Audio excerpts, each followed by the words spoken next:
मार दिया गया था, उसमें क्या कुछ घटना सामने आया? देखिए, दिनांक 3 अक्टूबर को थाना पीजीआई पुलिस को एक सूचना मिली थी कि रेणु यादव पत्नी रमेश यादव, जो कि बाबूखेड़ा गली पश्चिम गांव की रहने वाली हैं, कुछ अज्ञात व्यक्तियों द्वारा इनके घर में चोरी के इरादे से घुसे और इनको घायल कर दिया गया, जिसके बाद इनको जब अस्पताल लेकर गए तो इनकी मृत्यु हो गई। साथ ही साथ एक पुलिस को ऑडियो भी साझा की गई थी, जिसमें कि इनके जो पुत्र निखिल यादव हैं, उनके द्वारा ये बताया गया था कि ये जो चोर हैं उनकी मां को घायल करके भाग रहे हैं और अब निखिल को मारने के लिए उनके पीछे भी लगे हुए हैं। इसमें हमने मृतका के पति की तहरीर पे संगत धारा में अभियोग पंजीकृत कर लिया था और इसमें 5 टीमें हमने इसकी घटना के सफल अनावरण के लिए गठित कर दी थी।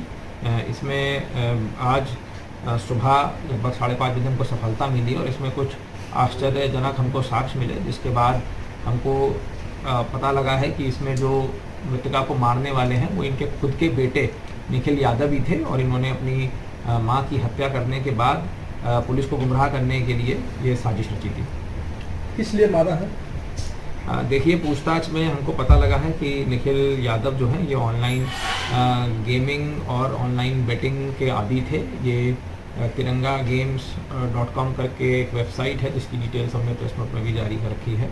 ये उसमें बेटिंग करा करते थे, जो कि संभवतः ये इलीगल है और उसकी इनकी लत लगी हुई थी, जिसके बाद इन्होंने फ्लैश वॉलेट और तमाम पॉकेट नाम की वेबसाइट से फ्लैश लोन ले रखा था, जहाँ पे इनको साइबर फ्रॉडस्टर ने इनको ब्लैकमेल भी कर रहे थे, जिसके बाद पैसे को रीपे करने के लोन को रीपे करने के लिए उन्हें कृत करा है। इस घटना के अकेले थे कि और कोई था?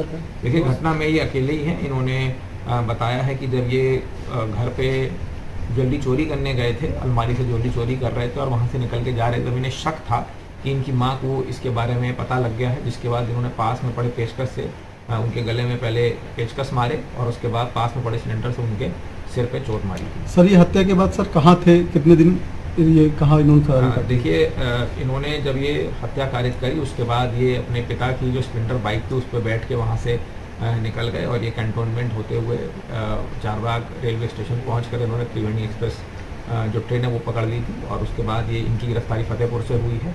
और इन्होंने घटना करने के बाद इन्होंने पुलिस को गुमराह करने के लिए अपने मामा को, पिता को और तमाम मित्रों को फ़ोन करके ये बताया कि ये जो चोर है जिन्होंने इनकी माँ को मारा है वो इनको भी मारना चाह रहे हैं और उनसे बचने के लिए यहाँ से भाग रहे हैं। ये आदि था तो इसका कितना ट्रांजैक्शन निकला है, कितने साल से खेल रहा था ये बेटिंग है? देखिए, पूछताछ में इन्होंने बताया है कि लगभग 1 साल से इन्होंने 50 लाख रुपए का आदान प्रदान करा है इस गेमिंग ऐप के, गेमिंग वेबसाइट के माध्यम से और हम इसमें भी इसकी वैधता के लिए अभी हम सुपीरियर अथॉरिटी से पत्राचार भी कर रहे हैं।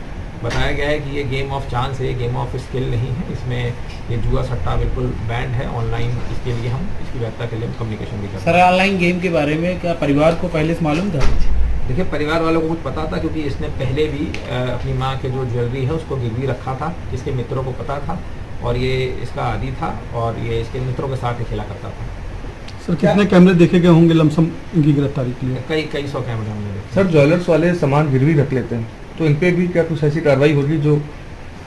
देखिए, देखते हैं, इसमें पता लगता है कि उनका क्या ऐसा मैलिफाइड इंटेंशन था, नहीं था, उन्हें पता था या नहीं था। क्योंकि अमूमन ऐसा देखा जाता है कि चोरी या अन्य मामलों में ये सब सामान रख लेते हैं, तो कुछ क्लैरिफाई कुछ ऐसा? ये एक बालिग व्यक्ति हैं, ये इनकी 20 साल की उम्र है, ये BA के छात्र हैं, तो इसमें भी इसमें जांच पड़ताल करेंगे कि क्या इनकी वैधता है नहीं। इससे पहले जो जेवर इन्होंने गिरवी रखी थी सर, वो कितने दिन पहले रखी थी?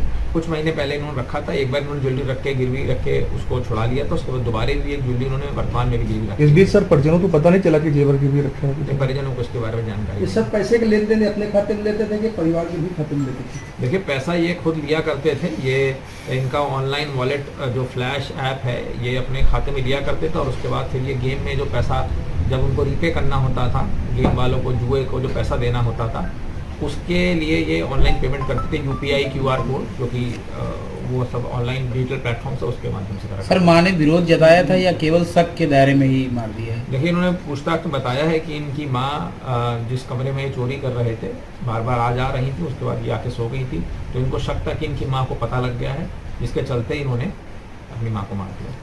सर, करीब 70,000 रुपए भी गायब थे निखिल के साथ, तो उसमें उस संबंध में कोई बरामदगी हुई है? तो ऐसा कुछ बरामदगी नहीं हुई, इनके द्वारा बताया गया इन्होंने खाली ज्वेलरी चुराई थी, वो पूरी पर्सन बरामद कर ली गई है। सर टीम को क्या सर कोई इनाम घोषित हुआ? टीम को 10 से 25 हज़ार का इनाम दिया जा रहा है।